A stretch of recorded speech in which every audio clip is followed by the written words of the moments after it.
Can you hear me? Yes, I can New mic. now. I got a mic now. Sounds great. I want to get some recommendations on that. I've got probably five mics at this point, and I still don't know that I've gotten the best one. So, I went forever on a wired headset, and after about 150 episodes, I had a best-selling author goes, you know what? It might be time for a microphone. It might be time to spend $80 and get a microphone. it's worth a whole podcast, honestly, and I know people do those on that No, because I've spent more than 80 no. on I've spent $300 and Yep. still gotten comments that, oh, well, you should try that. And Yeah. what am I not doing right here? What's happening? It's so crazy. Every now and then, Seth Godin, who's definitely one of my mentors, had him on 3 times. He's notoriously doesn't tell you his back story because he's afraid that you're going to buy his pencil or his book and think you're going to be able to write. Like he just says, do your thing. But one time he wrote, "Here's my podcasting equipment," and he wrote a Oh, blog post. I'll oh, send it to you. And he wrote okay. like the ring light he uses and the mic he uses, and I just got a lot of ideas off that. And so it's good for him. It's good for me. Yeah, I'm collecting those, so I Yeah. appreciate it. I I'll appreciate you sending it. I'll send that to you. But today we got the next book out, huh? You're starting to get prolific, catching up to John. Well, I don't mean this in any sort of diminishing way. I feel like it's my first time that I feel like I wrote a book. Really? How so? Yeah, because this book has been on my heart preceding every other project. And I pitched this idea to John Gordon. It's definitely been 4, possibly 5 years ago because of some of the things we'll talk about. But when I did, it was the first time I'd kind of said to John, I would really be grateful if you were okay with me pitching this concept to Wiley. And I said, I have 2 ideas. One of them, I shared work as personal with him and why it meant so much to me and what it was. And the other was difficult conversations don't have to be difficult. And at the time, they accepted both ideas, which was huge. And I was excited about that.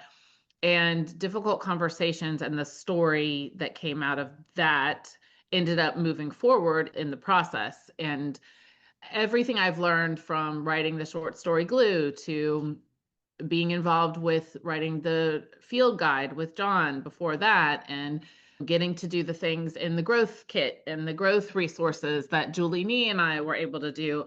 All that learning was really cumulative, of course, and it added to the perfect timing of being able to go back and write this book. And one of the things that we can talk about too, if you find it interesting, is I think I might have told you when I turned in my first manuscript for this, I got one sentence: you need to start over. Whoa. What's that And feel like? You just put your heart and soul into something, and they just say start over. Oh. well, it was not what I was hoping for. There is a part of me that knew I wasn't where I needed to be yet, so I Mm. wasn't completely shocked. It was much more broad sweeping of a statement than I had hoped for sure. And it led to good things. And I feel like every author kind of either they've said that to themselves or they've gotten that from someone else. And it's important that we don't hold too tightly to any time we write something, because with a team, just like everything we do, no one creates success alone. It got better, and it's ready to be shared in the way that I believe it was intended. Two questions there.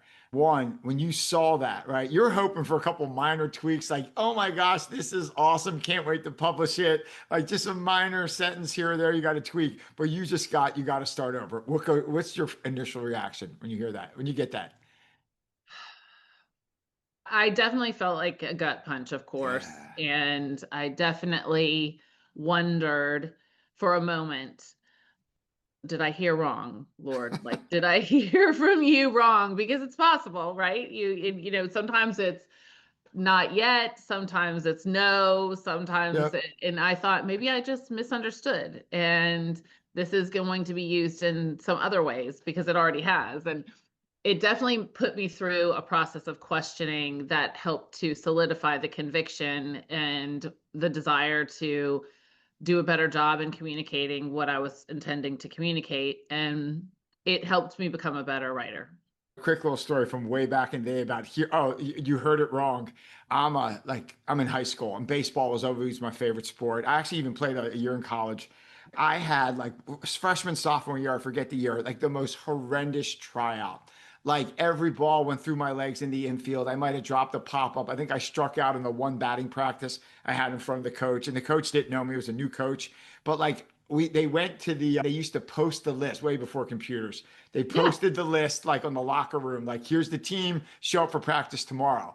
And I look and my name's not there. There's like, I don't know, 18 names and I'm not there. And I'm like, oh my gosh, he forgot to put my name on. Should I remind him? Should I just show up? Or he must have just forgot. But no, you were cut. He did not forget. That was purposeful. You were not on that list because you were horrible those last 3 days.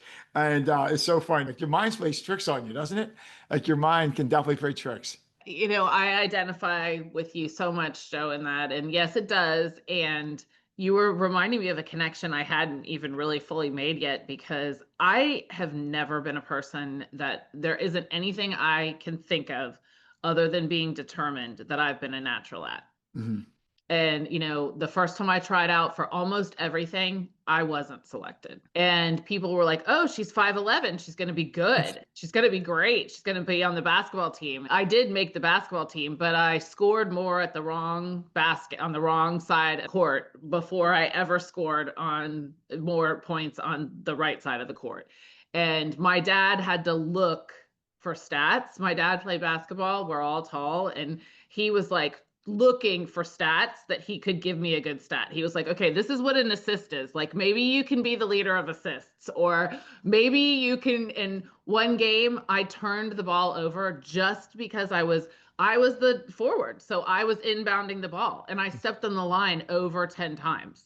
And the coach, this was a YMCA, he was kind of like, I remember it was so nice, Mr. Newby, Coach Newby. He was kind of like, I don't know about this girl, and I remember the drive home. It was in the days of conversion vans, like the high top vans. And my Yeah. dad he's very, very technologically attuned and always, definitely been involved in the rise of computers from the day of DOS prompts in our house. And he had strapped this VCR to the top of this place in our high top van so we could watch the VHS tapes on the way home. And he was kind of like, we don't need to watch this on the way home. No need. But your point about you sounded like you were good at something. I never started out good. So it's funny that it's not surprising now that that was the answer to my first big opus was you need to try again. Yeah. And so after that comes in, what percent of the book is still in this copy, this version? Like, is it a complete overhaul, or can you see elements of the old book still? Like, You can see elements of the whole old book. It was the premise in the beginning was the strongest thing because it was the spirit. It was the reason to etra, and that resonated, and that still was the reason. So the purpose and the intention is still very much there, written with some better support. And the stories and the research are all there. It's reorganized in because I had separated. I'm like, I'll tell stories for a long time and then I'll start backing it up with all the proof. And then I'll Mhm. put in the case studies. And it needed to be everything needed to be combined in a Mhm. chapter. It needed to be a little bit of story, some of the Yeah. research integrated, and a case study, and enjoyable to read. I think Yeah. what I wrote was not enjoyable to read. Yeah. And they were trying to say nicely, look, we know you want to build this huge referenceable case of evidence for why this is important. And you've separated out that from the relatability. And you have to write and tell a story, not turn in a thesis paper. Mhm. And these are my words, but it's how I interpreted the feedback. So all of the research is there. The case studies that I thought were so important and the personal references are still there, that everything got reorganized and expanded upon. You're in some good company here. This is your third appearance on Built Not Born, which is so cool. First one was this awesome book. We got Thank Difficult you. Conversations, which is making it into the day of development. I'm starting to see this pop up. Isn't it cool? Well, it is very cool, Joe, because it's the story itself is near and dear to my heart. And it is what John Gordon does best, in my opinion, is telling a fable about an issue that we can all identify with. Mm. And the workshops, I had a colleague say, "Don't say that, Amy." And I said, "I don't know how else to be except for just say it." The workshops are so good. And it's making people who said, "I thought the book was okay." Like I got it. I love the characters and I love how it's so hopeful and everything went really well in the story, which doesn't always happen in real life. And I love the model. And when we talk so much more about the more you prepare, the less you have to repair in the Mhm. workshop, and all of the little ways to apply, that I would love to write that book again and do what I learned with Work is Personal with that topic. Yeah. And it is getting into the day of development. It is making a difference. And the more I'm able to work with organizations around that particular model, it is doing so much good. Like there are just case studies that I'm starting to get back because it's been, 24 to 36 months of consistent effort about preparation so that we're not destructive in our conversations, so that we can unify and that we don't avoid. And it's exciting.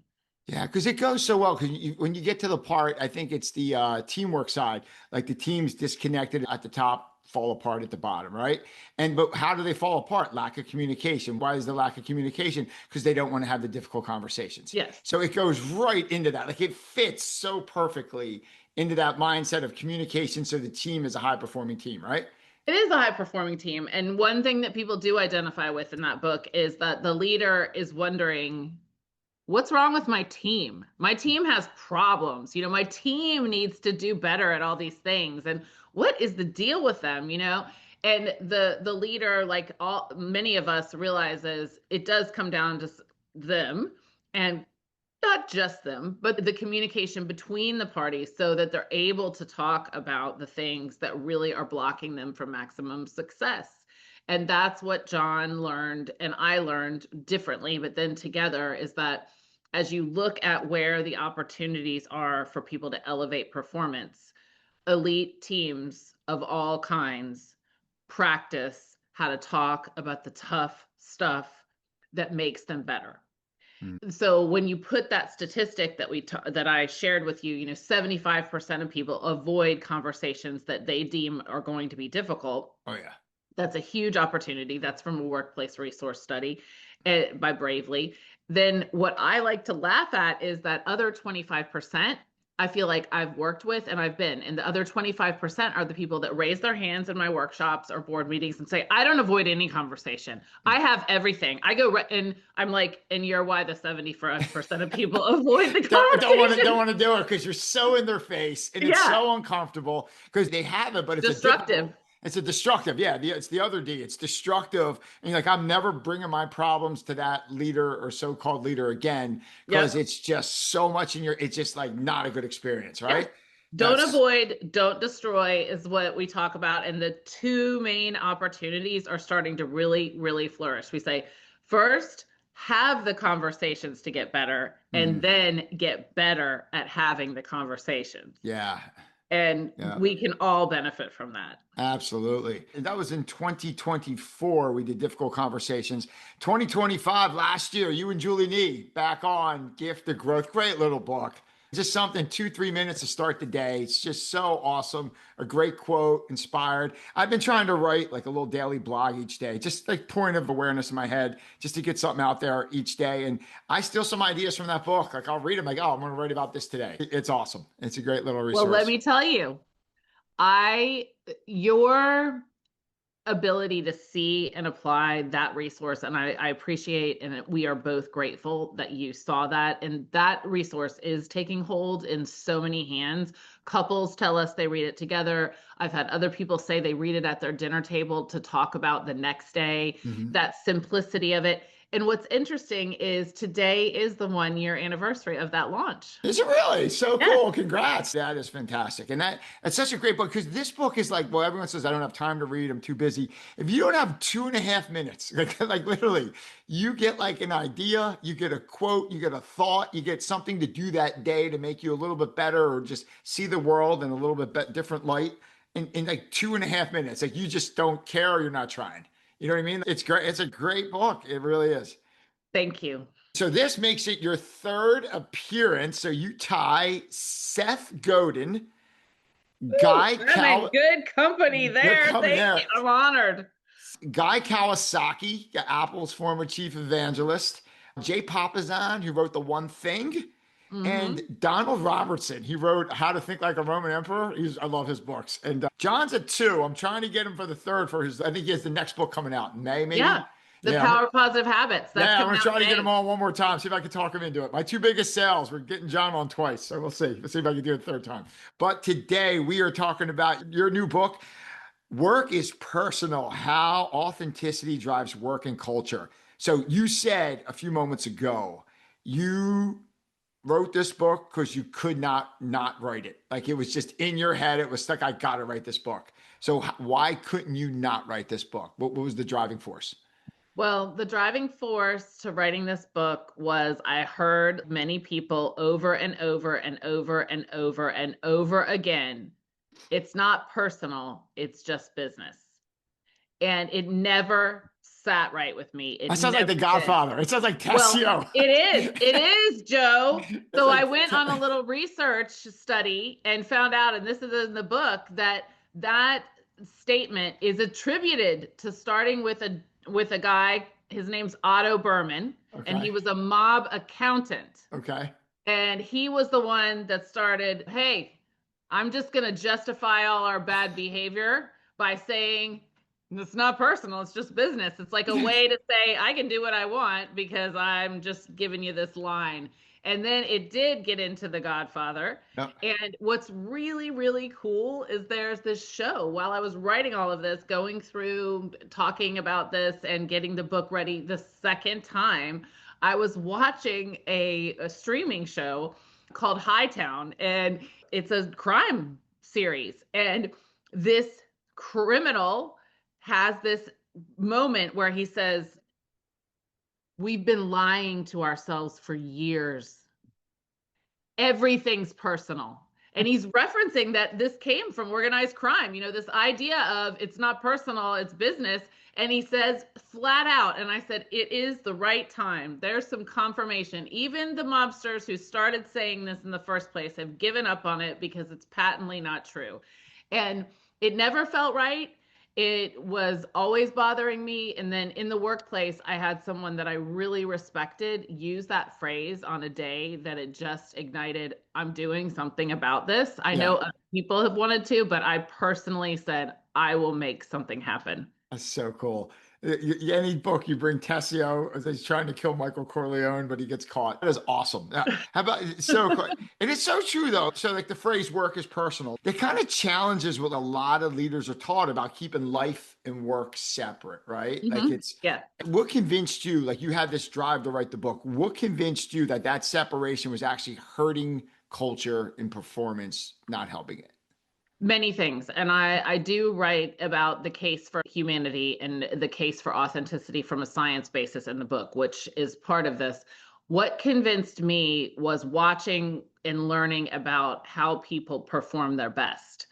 And they perform their best when they're not afraid. We talk about brain science. If you're in fight or flight mode, you're not innovative. You're not a high performer. You're reacting to everything. And I started to think, well, if we're making everyone afraid of everything in the workplace, are we really missing out on higher performance? And can I help to advocate for policies, procedures, recognition systems, compensation policies where all of these human resources levers and approaches that we use can be applied so that you can be personal and professional because it's possible. Of course, it is more than possible. It drives performance, Mm. and our mindsets prove that out. are the workplace relationships prove that out because, first of all, we can't even get people to stay Mm. where they don't feel seen and valued and Sure. have relationships. When you look at Gallup, people perform better and stay where they have a work best friend. So Mm. again, it's not the same best friend that you maybe go to the playground with, or that you, but it is a friendship. It's a relationship that drives retention and multiple relationships. And so work is absolutely elevated when there's a relationship and it becomes personal. And the other thing is, we hear people talk about, where do we spend most of our time? At least 8 a day at work, minimal. Yeah. You know what I mean? Like And you're, then why are we at work? yeah, we want to provide for our families and we want, Yes. yeah, yeah, yeah, sure. And we want to be able to enjoy and elevate the people that we love and Mhm. do things with them and take care of them. And so where we go to do that and how we do that, it is absolutely personal, personal, personal, personal. When people say, one of my least favorite phrases, we talked about this in a small group this week, is it is what it is. And people, it is what it is. And I said, if you don't believe you can change things, you've already lost, right? Yeah. Whatever situation where people say it is what it is, it doesn't have to be. It really doesn't Yeah. have to be. And watching people who were brought up in the command and control type environments Yeah. of some of the generations immediately preceding my Gen X generation, Yeah. I saw how hard people worked to bifurcate the personal and the professional, Yeah. and how damaging it was. How damaging it was. I saw heart attacks, I saw broken relationships, missed business opportunities, and I started to see ways to unlock the conditions where people could, to their own degree of comfort. Everyone's vulnerability in the workplace is a little different, Hmm. and but just putting up a facade does not allow people to perform optimally. Totally agree.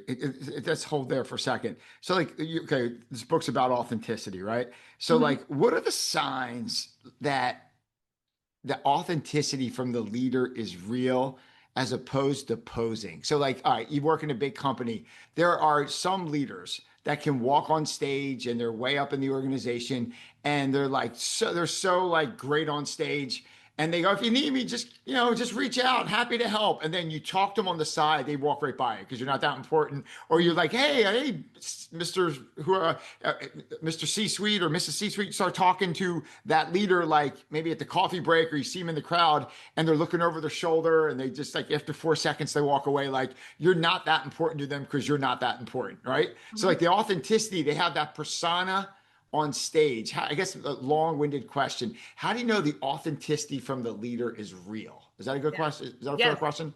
When I one of the key things to know the authenticity is real is when they live their vision and mission, and Okay. you can watch it, because it's not one message and set of objectives for your reference on the stage and then they do something different. They've got that aligned say and do ratio Yep. where what they say in public is backed up when it's a small group.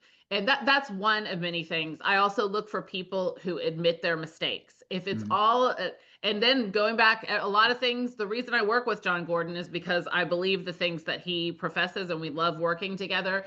I look for, is it about we or is it about me? When That's you huge. can tell it's all about the person, that's not somewhere that you're going to find authenticity. Yeah. It's not. When they're more worried about their optics or their career path than the people under them. Hmm. And it comes out, it might not be apparent right away, but we've all worked for leaders where you're like, you know what? They're more worried about their next move and making sure they look good at their next promotion than like helping their current team out. And then that's when the authenticity is not there. And like, I think that's where the team falls apart, or like, it's just the culture's not great.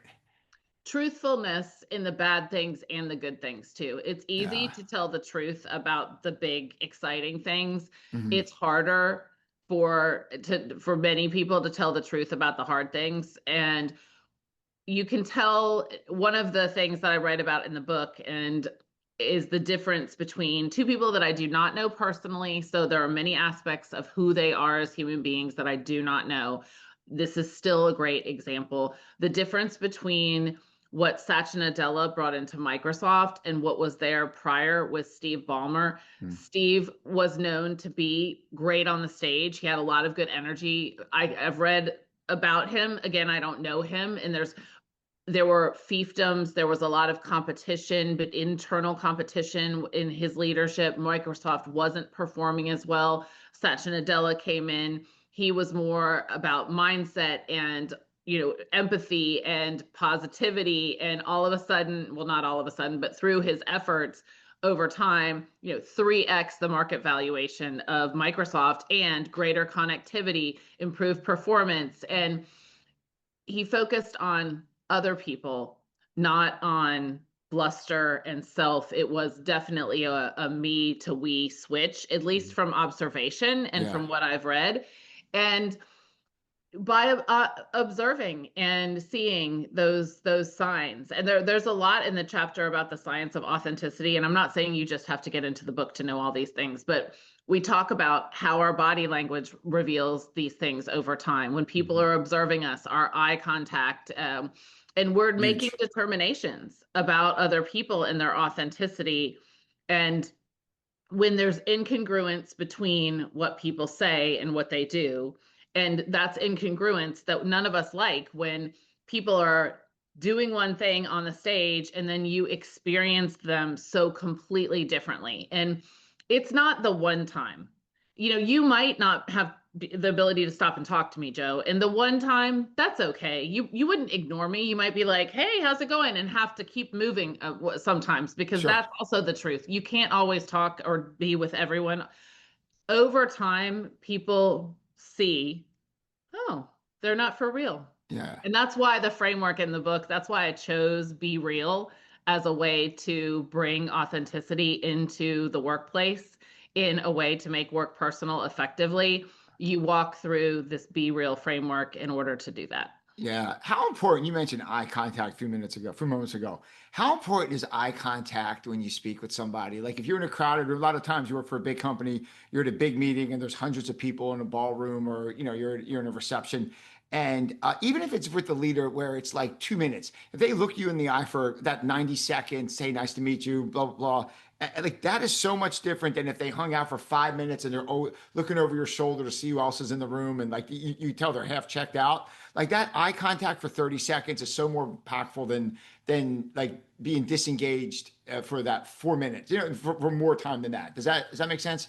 Yep, it does. And people are looking for those cues that we matter and that Yeah. we are really engaged. And that is part of being present. It's why so many people talk about putting down the phone now, because if you're not looking at someone consistently. Now, I know people, including myself and my son, I often watch interviews that I've been working on it. I don't have a problem with eye contact. Occasionally, I'll look in a different direction. Mhm. Um, but your overall eye contact needs to show where your focus is. Yeah. And if someone is trying to connect with you and they don't see your focus actually being on them, that's another cue for something's amiss here.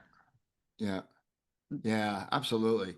And then like getting with authenticity, professionalism, like all right, say authenticity. Say you're someone's, and bring this like to difficult conversations. Say you're working with somebody, say a leader has to have a difficult conversation with someone on their team. And let's just say they're angry. That maybe it's the third or fourth time this particular individual did not do what they said they were going to do, and it's documented and they've been working on it, and they let the leader down or the team down third, fourth time, and the leader is kind of ticked off, right? So if they're super authentic, it might not go like is there a point where the authenticity has to dial back a little bit? Like you're kind of ticked off, you're angry, right? So how's that difficult conversation go?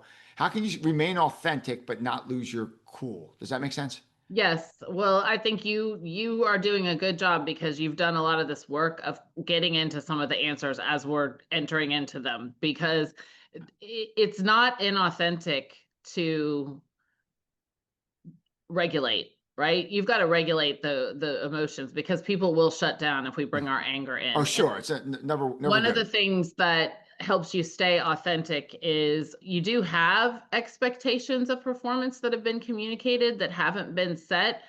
Going into a conversation, flip for the conversation from expectations to hopes. And that's another, and people say, well, hope isn't a business strategy. Yeah. In order to be authentic with a person and actually be able to still create unity and performance, you have to still believe that it's possible for it to be solved. Mhm. And if you come in and you're angry and you've already written that person off, they can feel it. Mhm. If I don't believe in you anymore, you can sense that. So you definitely don't want to bring anger into a challenging conversation. You can Mhm. bring your frustrations, you can bring your real concerns, Mhm. and people won't like it if you're not honest about, I am frustrated because it looks like this isn't working. And now we've got to do something about it. That is still real, it's still authentic, and this is another John Gordonism that we use, but it's don't get furious, get curious. Mhm. Go in and don't be furious. Be curious about what is happening here, that you can still solve this. And one of the premises inside of being authentic and the difficult conversations is the more we prepare, the less we have to repair. Mhm. So preparing before, I wouldn't go into a conversation when I'm furious. Yep. Yep. Totally makes sense. How frustrating is it that John just comes up with these amazing lines? Don't be furious, be curious. He just is like a quote machine, and He it's so crazy. It's so crazy. he's great at titling books too. It doesn't Yeah, bother me at all because I actually love doing the it's same so thing. I'm just crazy. not as good at it as him. He's better. If I get one great catchphrase for every 50 that comes out of Yeah, John Gordon, it's a win. yeah, And sometimes when he says, we were doing a lead positive conference recently, and I was talking about hope, and I said, hope is like helium, it lifts us up. yeah. And he sent me a text. I really like that. And I was like, save that one. Because I mean, if he likes it, that means it's gold. I've got to put that one, I got to write that on a t-shirt. I Yeah. got to get that text trademarked. And but he is very gifted at many things, and that is definitely one of them. No, that's pretty cool. How about so the talk in the business in the world right now is AI. AI, Mhm. everything's AI, right? It's just so crazy what it can do, and every day it gets better and better. But you write the future belongs to being human, Mhm. right? So like how where does human leadership um how can being your authentic human self help you give you advantage in the world of we're all going AI? Yeah. Yeah. Well, you and I have both been alive long enough to have gone through Y2K Yeah. when it's not the same thing as AI, but it was Yeah, doom and yeah. gloom. World's The going to world's end. going to end. Going to it's And over. then I write about this in the book too. Look back at the history of the world, Yep. and definitely when the Industrial Revolution came around, people were doing the same thing. They were saying, we're going to be replaced. We're going to be replaced. And Sure. the truth is, jobs are changing. They've already been changing. AI will take some of the current roles. It won't replace people though. And I talk machines drive efficiency and humans make meaning out of things. And I know AI can give us some ideas, it can organize things. And, I've had some people who are way more knowledgeable about artificial intelligence than I am reach out and say, some different perspectives. The divine that is inside the human produces ideas and creates relationships that are not possible through technology. And there's a desire that I see in the market space. People are begging to be able to have human connection. So Absolutely. there's a place for humans. The fear is only justified in this way. You're right. Your job that you have right now might not exist 6 months from now, 2 years from now, however many. That has already been happening. Now it's happening at an accelerated pace. And the fear doesn't help us deal with that. We've got to look at where does that human, and I'll just say divinity, that divine spark that's a part of being a human, play a role in helping our business objectives, our workplace goals become a reality. And then we've got new roles to imagine. We've got new ways. It's actually exciting. It's just like vehicles. All of a sudden, yes, the horse got replaced, Yeah. but that's not the end of the road for human beings.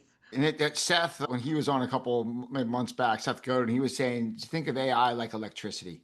It's going to change the world, and it's going to do a million things, but you're still going to need people. Yes. And what are you going to do with that electricity? There's a billion things we might not even thought of what we can do with the uses of electricity and AI. Like it's infinite. You got to be able to use it and make it part of your game. And Beware of leaders that gin up fear. That you beware is what I that is not a place where new solutions, even new technological advances, are not going to happen as we sit around and wring our hands on these different topics about artificial intelligence. I hope we create and have wonderful things through AI.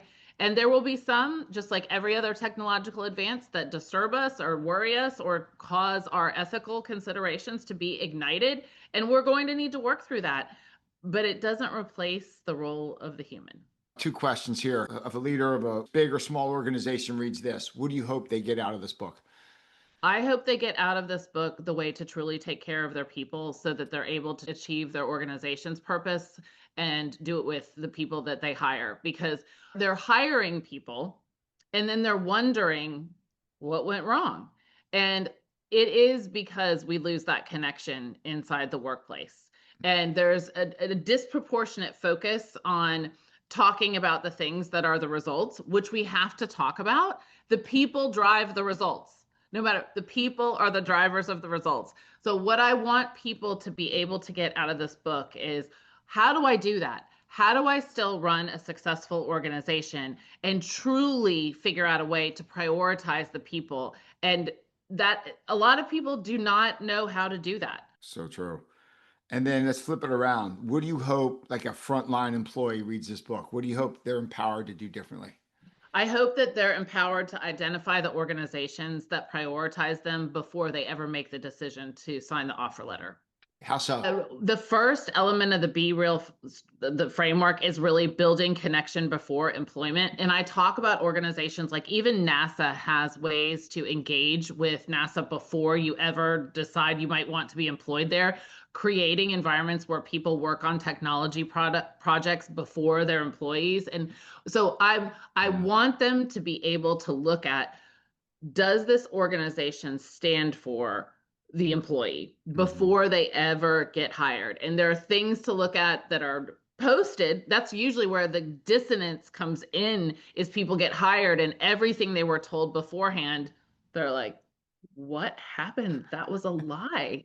I am already looking up my LinkedIn profile to get out of this joint. And you're hired. We're so glad you're here. Sit there or sit at home and figure it out.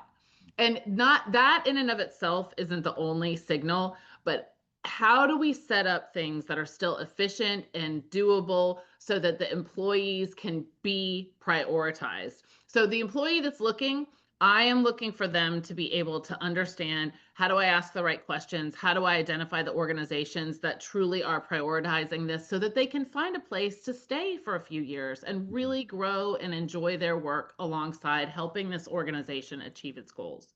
That's great. How great would that be? Instead of just doing a couple interviews and your couple Zooms, couple live, maybe you go to lunch with the person, then you make a decision. Like work on a project with them. Have a project that goes for a month or two and they have to check in 14, 15 times over the 3, 4 months. And you have different meetings and you tweak and evolve and you get their thought process and their mindset. That would make such better hires if you could work. I love that.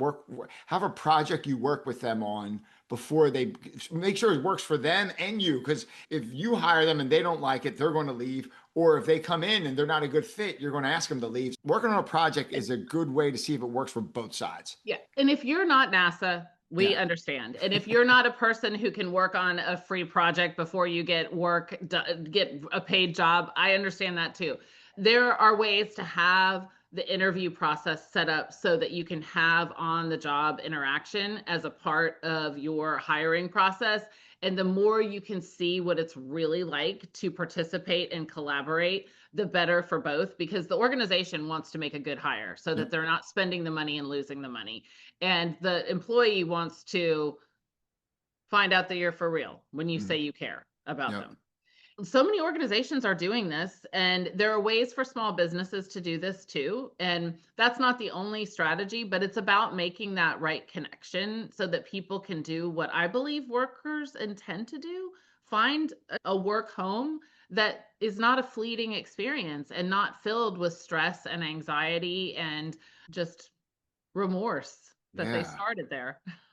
You mentioned stress and anxiety, right? So anyone, as a family, works, kids, we all got that lot going on.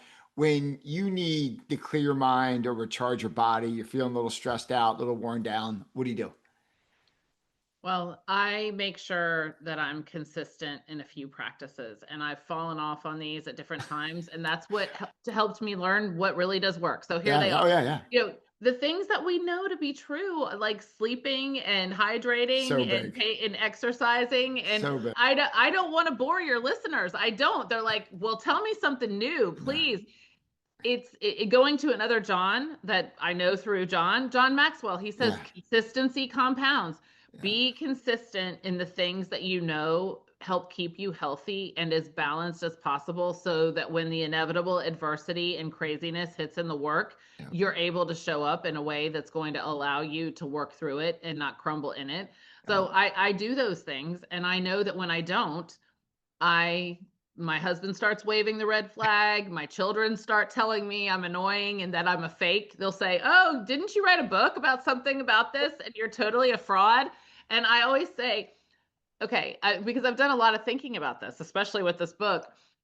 We're none of us don't feel so bad, people. You're not a fraud if we've walked into church before and they're like, "You were just yelling at me in the car." And I said, "You're right, I was." And it doesn't make me fake. I'm willing to talk about this. I'm willing to share it with anyone who asks. They're both really me. I'm not going to bring that into Joe's interview and say, "I was just having a meltdown." It means I'm disqualified for talking about positivity and authenticity. It means I'm absolutely not qualified. No, it's the reality that we're all dealing with. And I am committed to letting people have the freedom to share some of that so that they can work through it. Because it's Mhm. when you suppress it, it's when you put up the walls, it's when you have the mask, it adds to the stress and the pressure, and it creates that internal conflict that makes you feel like a fraud. You Yeah. feel like one, which is a miserable place to be. And we can be real and still realize there are things that work. Let's do the things that work 9 times out of 10. And when we get to the 20% or 10% that where we're not doing the things we know work well, we know how to get back, how to make the shift. And talking about that as a manager, as a coach. So you're a coach. You've got me on something I care about. You're a coach in sports. You're a coach in life. I'm a coach as a mom. I'm a teammate as a spouse. I'm an executive in a workplace. To help people do what they do best, you can't shut them down when they have a breakdown. Yeah. You cannot shut them down. Now, people say, "Okay, Amy Kelly, what happens if I have someone who has a breakdown every day?" Well, you do have to make a plan about how that can't go on consistently. When the breakdown happens, though, it's a practice. There are different policies that I'm recommending inside the book, ways that you can do that. You train your managers, you help them prepare to have the conversations, you help them with the policies, you do everything you can. And if you get to the end of the support that you're able to offer, sometimes there are things that go beyond the ability of the workplace Mm. to deal with, but you have a greater chance of getting great performance. Your other employees are watching. I've seen this. There are stories about people who've had their moment. We have the defining moment that's good. We also have defining moments where we're like, "I think everyone saw me show my behind." And I could not go back, and I could just slink away, or I could take the guidance, I could take the support, I can work. And then what do you think that employee does? They stay and they Yeah. help other people and they're loyal, and it just creates unity, and it really does also fuel innovation because people Yeah. come up with some amazing solutions when there are things to work around in those scenarios because everyone understands. Everyone is having a parent crisis with health. I have so many people managing, Yeah. taking care of their parents, and they're taking care of their children. And they're wondering if their manager's going to call and ask them what they're responsible for, which they have to be responsible for. And working through all of those things with the door wide open allows you to actually get to the other side. It's kind of nutty when you think of it. Like you said, Gen X, right? We're all there. You got like the parents above, you got the kids below pressing down. Then you got the people what you're accountable for at work saying, "Hey, is this ready? Where's this deadline? This deadline? This deadline?" And it's like, woo! There's sometimes a lot, right? And you said you can't come on the show and have a meltdown. This is an amazing episode, but man, it would be awesome just to have you on once and just go, Amy P. Kelly hyphen has a meltdown. I just let it go. That'd be a lot of downloads. I mean, just Amy, Well, I step you back and let know, her have a meltdown. you know who would be willing to come on and walk you through one of my meltdowns? One of my children. They would be willing to say, "Do you know what my mom did last month or Oh, last year?"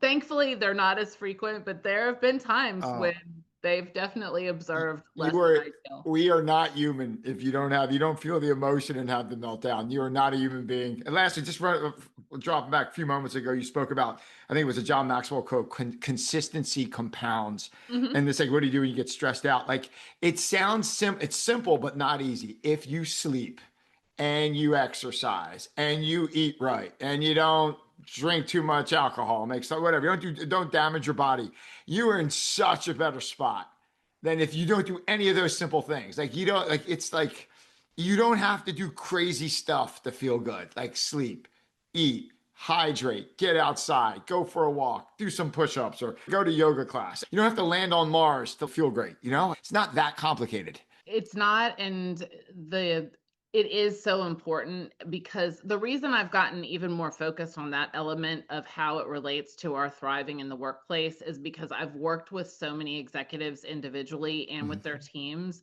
at high performing organizations. And I've also had this happen to me at one point where when things got tough, they brought in all the crutches. They brought in the no sleep. They decided I'm not going to eat anymore. Oh, I think I'll just drink alcohol for dinner Excellent. and maybe then it'll shift to lunch and then it Perfect. goes to breakfast. And then when they finally have to admit that they're, frayed on every edge, it's there's so much damage and it's a harder road back. But the reality is I'm bringing that up because it's so pervasive.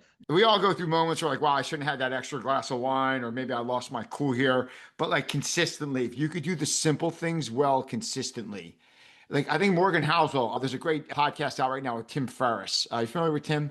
Hmm. Yeah, so Yeah. he had Morgan Housel on. He's like, How to Simplify Your Life. And Morgan's like, I just want to be average for 50 years because that'll put me at the top 5%. Like, so many people can't be average for a long period of time. Just like do the basic things, sleep, eat, like do the basic, eat healthy, do the simple things well for a long period of time. That will put you in the elite category. Like, you don't have to do crazy stuff, right? Like, And it's profound how simple it is sometimes. yes, and with the context of the workplace and work is personal, Yeah. not only have I succumbed to my own, like I said, crutches at different times that I've had to learn from, and it gave me greater empathy.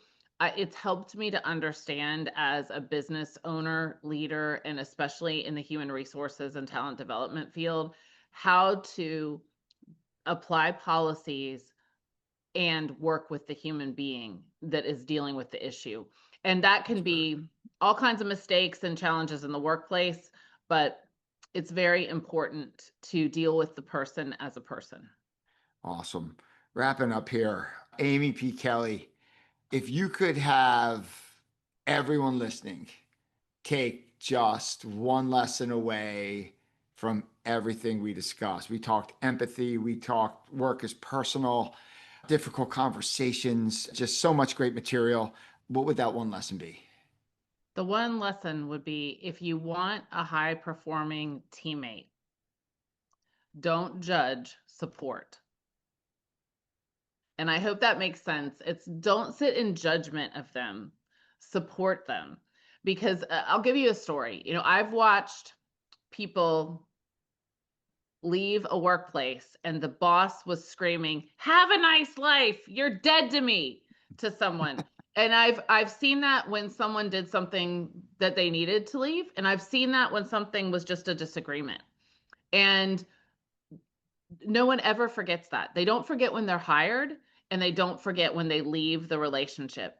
And our judgment, our critical nature of you were supposed to do this, you were supposed to do that, putting all those expectations instead of judging, supporting people, I know you will get a different result. And you're probably thinking, how does this all connect, Amy? It's because authenticity allows people to actually see more than just the issue in front of you. And then you can work through things instead of cutting things off. So bring the support and not the judgment, and you still can solve the problems. I think bring the support and leave the judgment behind is about as good as a spot as any to wrap this up. The guest is Amy P. Kelly. The book is Work is Personal: How Authenticity Drives Performance and Culture.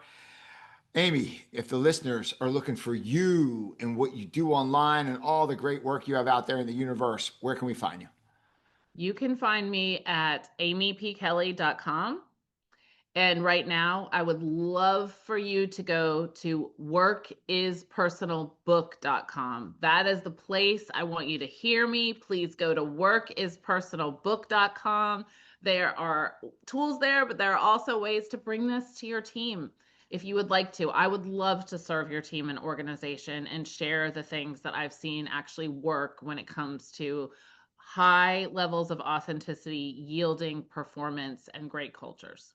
What I'll do is I'll put all of them in the show notes, the link so they can click and go there. But Amy, I've been to your courses. I've been to data development. I've seen you in the certification programs. You and Julie, you guys bring it. You are amazing facilitators, are just great teachers. You come from such a great spot with so much great knowledge, you, John, and Julie, and the rest of the squad there. So I appreciate you. Thanks for putting all the amazing work into the universe. You make us all better. And hey, good luck with the book. Hope you crush it. Thank you, Joe.